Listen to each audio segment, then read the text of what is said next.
David Devlin announced when he opened the evening, we have two parts to the evening. One was honoring Lyon. The second part is that we have a dinner speaker, and it is my pleasure to introduce David Frick, who is a member of the executive board of Nestlé SA. Nestlé is, of course, just down the road from here in Vevey, and he's responsible for corporate governance on the board.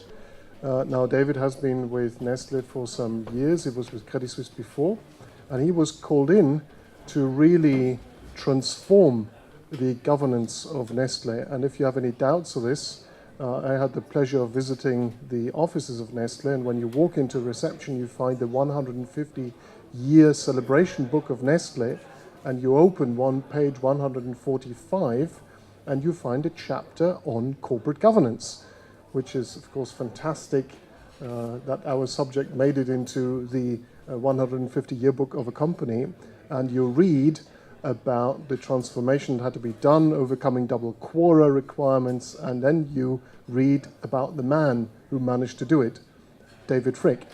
Now, he is going to speak to us not about that episode tonight, but he's going to speak about the future challenge, or the challenge that companies like Nestlé face today, which is that the world is looking to the E and the S and the G when they talk about corporate governance. And the topic he's chosen for tonight's speech is, or tonight's thoughts he's going to share with us, is public corporations under attack, ? The floor is yours, David. We're looking forward to your thoughts. Thank you. Thank you very much. And yes, indeed, I preparing for this evening, I was thinking, should I give a big speech about how great corporate governance is, and decided not to. One of the reasons is that, one of the advice I always received from Peter Brabeck, our former chairman, that he said it becomes dangerous when you start believing it yourself. So that's why tonight I actually want to look a little bit from the other end, and one of the things which I thought was quite intriguing recently is when I heard that in the last 10 years only, public corporations' contribution to world GDP has actually declined from 60 to 40%.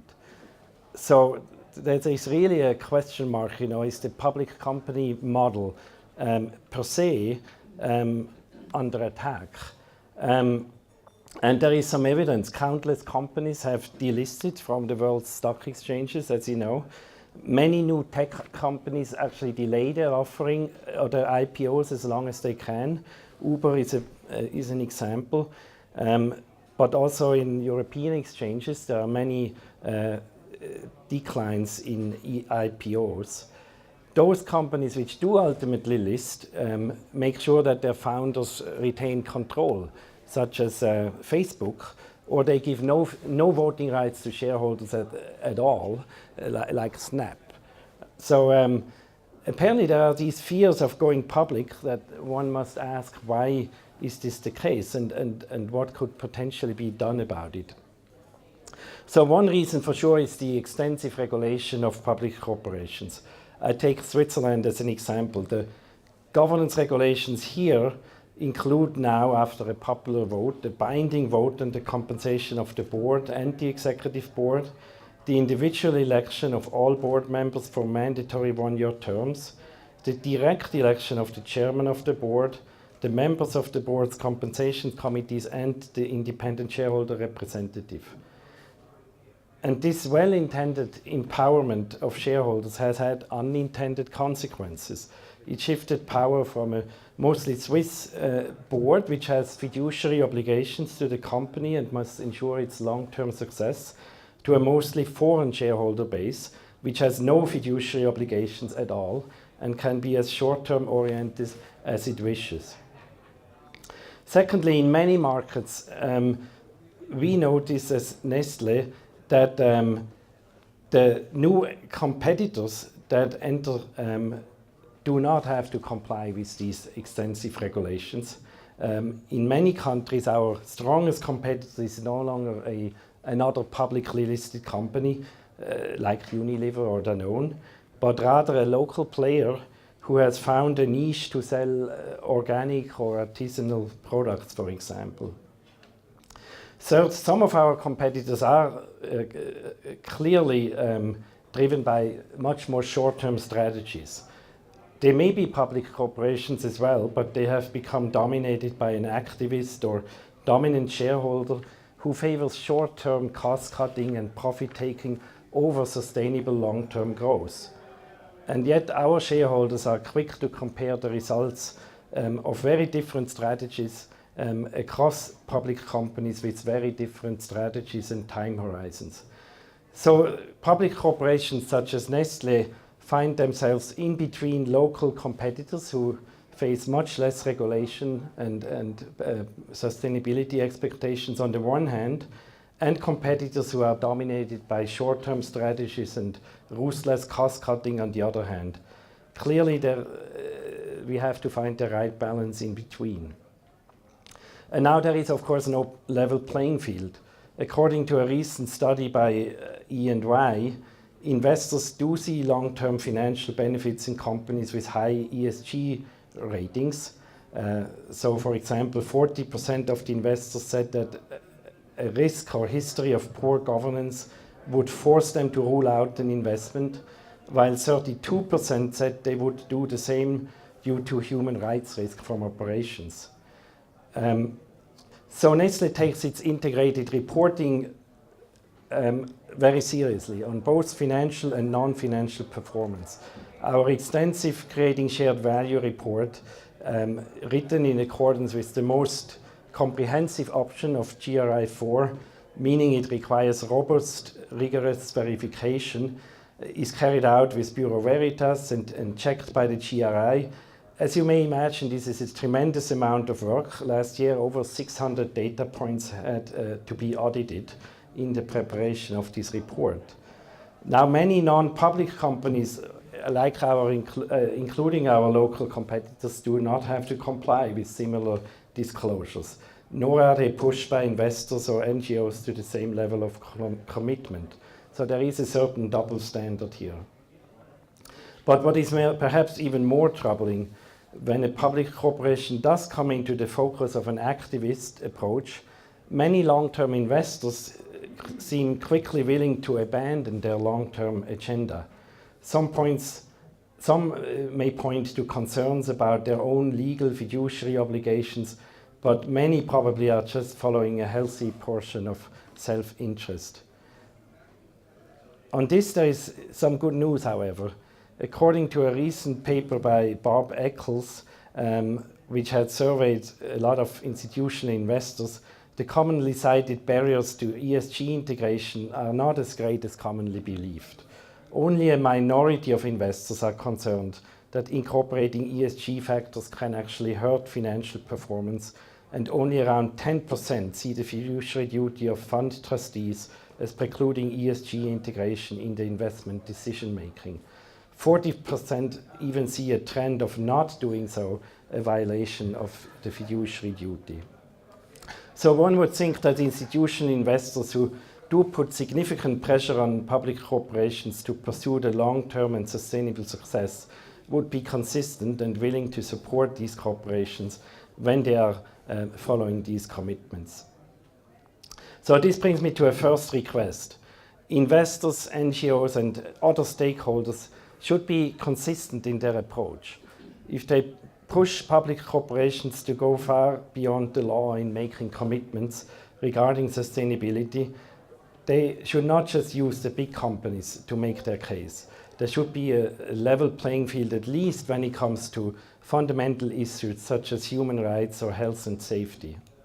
But also when it comes to softer issues, such as environmental, social and governance concerns, it's simply not credible to apply this double standard. Second, if public corporations get under attack from activists, long-term institutional investors should think hard about the consequences when they take a position. They should not send mixed signals as to the importance of investing for long-term sustainable growth. Just imagine in the recent episode what a takeover by 3G would do to Unilever's sustainability agenda. Third, governments should be careful when they consider their position on such transactions.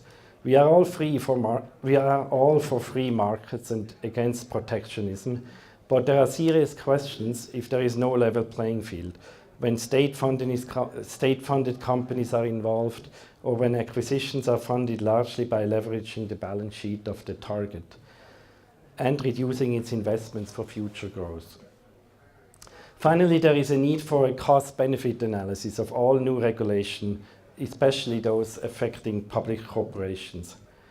Fortunately, there seems to be a growing recognition of the dangers of over-regulation. In Switzerland, a draft corporate law proposal has been significantly cut back. A popular initiative which would make corporations directly liable for their worldwide subsidiaries and suppliers has been formally rejected by the government without any counter-proposal. Similar in the US, many regulations affecting public corporations are under review. The SEC has been mandated to provide additional relief for IPOs. And even in Europe, there is a growing awareness for the need for balanced regulation following the recent political developments.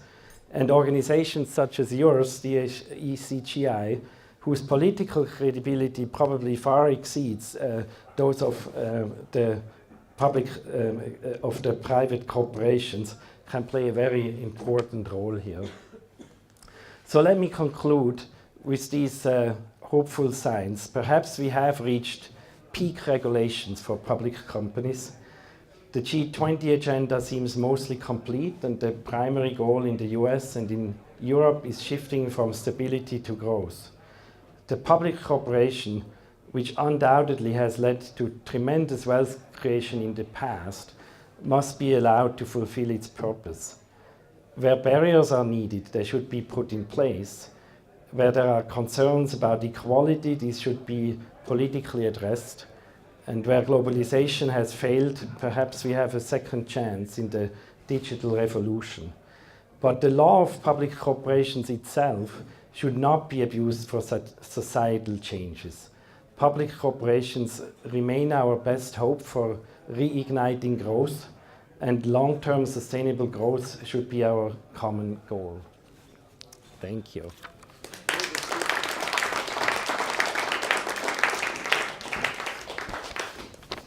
David, I think people might have a few questions. Is that the case? Please. I'd like to ask a question, David. It's all very interesting. I'm just thinking that corporate responsibility, in some ways, I think is born out of globalization. So as companies have exploited globalization, they have been forced to think about the social consequences. But we are moving into an era where actually globalization is actually sort of under threat and receding. And if you look at America, we're going back to protecting steel industries, reopening coal mines, not worrying about the environment.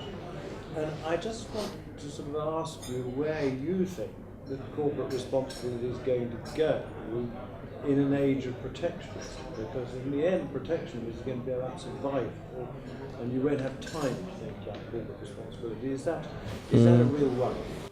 I think it certainly is a worry. I mean, I think that, of course, I think protectionism has many forms, right? And in a way, it has always been there.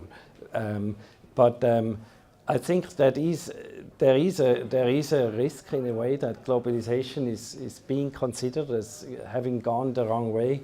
I think there is a chance that we could address some issues, like I said, in the digital revolution, in the digital world, that we could actually fix some of these issues and then, make globalization address these shortcomings that we obviously saw. But it's an intriguing question I don't know the answer to.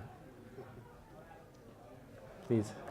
So you're making a case for treating public companies not worse than private companies, right? Saying that what we have to do, they should be doing too. It's not obvious to me why that should be the case. You're public, they're not. So Yeah. you're different, so you should be different.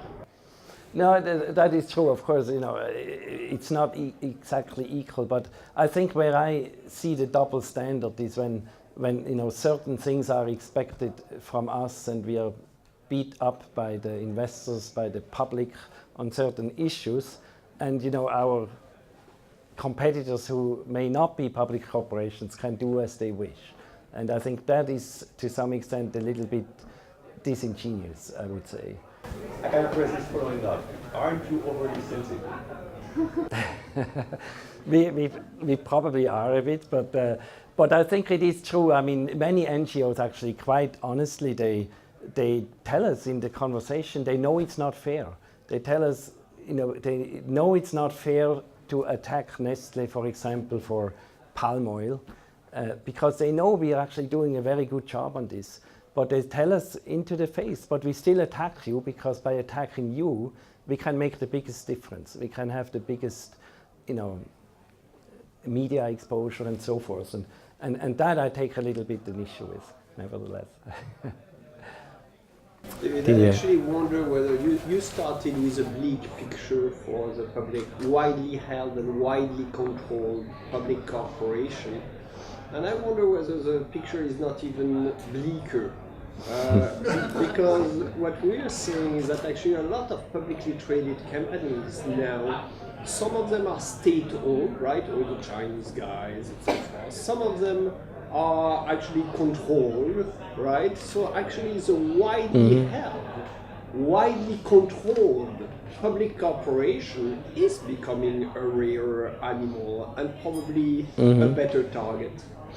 Yeah, I fully agree. In that sense, I think the picture is even bleaker. And I mean, it's just, if it's true that in 10 years, the public corporations have, lost from 60 to 40% of GDP contribution, that is a startling figure.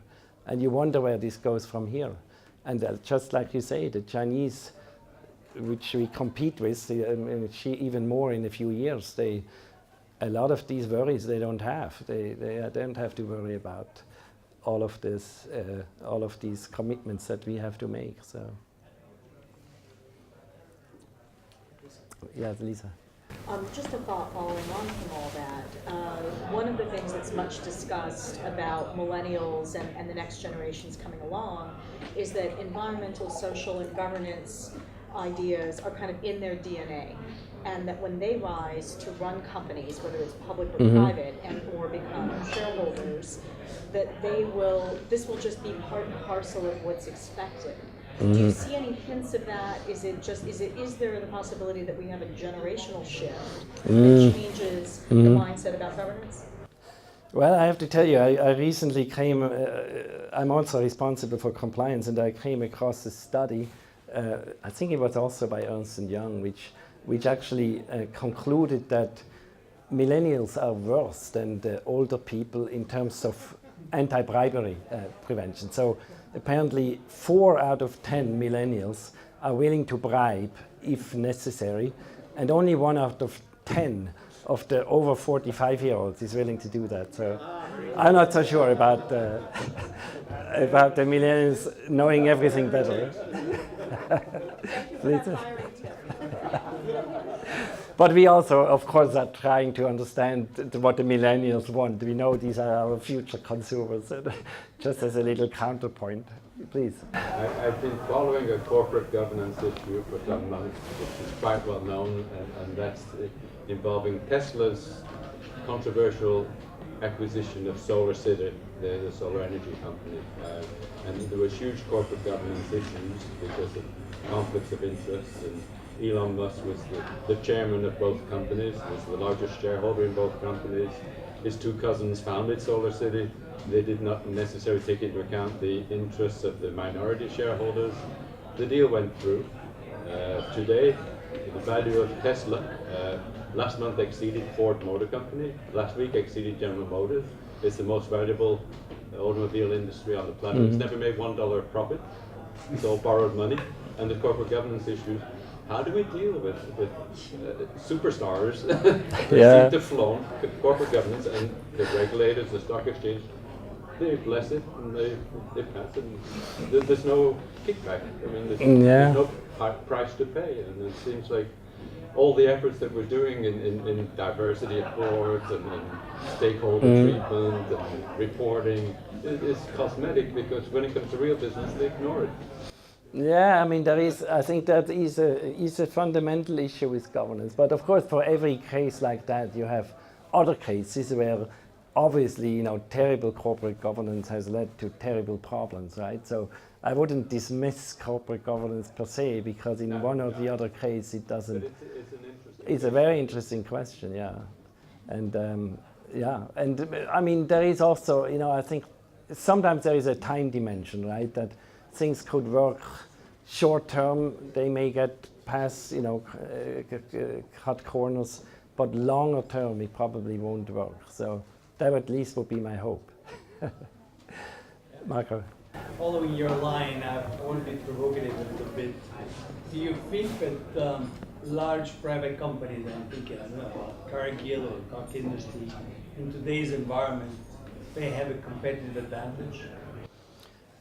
Yeah, in the sense definitely that they don't have to comply with all the regulations and so forth. There is probably a little bit of that. Again, I would say long term it pays. I mean, what we do in the governance area, we do because we think it pays. We do think it's appreciated first by our employees. It helps us to find the employees that we want to work for this company. It helps us to attract investors that we want. And ultimately, I think it even helps us with the consumers. They don't want to buy products anymore from companies which are crooks. So I do fundamentally believe in the value of good governance. Yeah. So maybe an uneven and not level playing field might be helpful for you. I mean, we have, of course, a counter movement, which is investors emphasizing more stewardship, like Standard Life Investments. So presumably these people overweight companies like yours. So that should mean that your cost of capital actually goes down relative to your competitors. I mean, is there the stewardship movement, has that arrived at Nestle? Or do you see that people overweight you because you're the best in class? I mean, what we definitely notice is that, 5 years ago, if you spoke about good governance, it would be the specialty investors who care and who listen. And that has completely changed. Now it's really all the big institutional investors, they all care about governance, they all are building up their teams. So in that sense, I would definitely say that that has changed. But, it's, as I said in my speech, I think there is a certain phenomenon which then is strange, that then when there is a takeover proposal or an approach by an activist, they very quickly change sides. And I mean, there has been a study in Switzerland which showed that, in all these hostile situations, the moment an offer is on the table, the shareholder base completely changes. And it's all the long-term shareholders sell out when the stock price goes up. And at the end, it's the short-term investors, the hedge funds, which decide on the fate of the company. And that, for me, is hard to comprehend. The question in that context, what do you do as an organization to make sure that the long-term shareholders, when push comes to shove, side with you and are indeed loyal? To what extent do you go to talk to them, engage them? I think, we do many things, but I think the one thing which we've always felt is the most important is to have a very clear strategy and communicate it well. So we even put in our articles of association that Nestle will pursue, the long-term shareholder value, long-term value creation. So I think being clear about what you get when you invest in Nestle is one of the things which helps. And then, of course, we have a great effort going on to regularly meet with all the big shareholders. We do that throughout the year in settings which we call chairman's roundtables, where the chairman and I, we meet usually around 20 investors at the time, and we do this in all over the world in 6-7 different locations, and we talk to them regularly about the strategy, about governance issues. So I think the hope is that by this they understand where we are coming from, and if they are ever contacted by a hedge fund, they will hopefully understand that Nestle is working on it, that the things which we do, or the hedge fund might tell them they have already heard from us that we are working on it. So I think there are things you can do to prevent these types of situations. So. Well, I think thank you very Thank much. you. David. Oh my God. Now, giving food to somebody from a food company is probably like carrying Al to Athens. But this is from Belgium. And I mean, this is not any takeover target suggestion idea, and it is a listed company, and it's very good. Thank you very much. Thank you very much.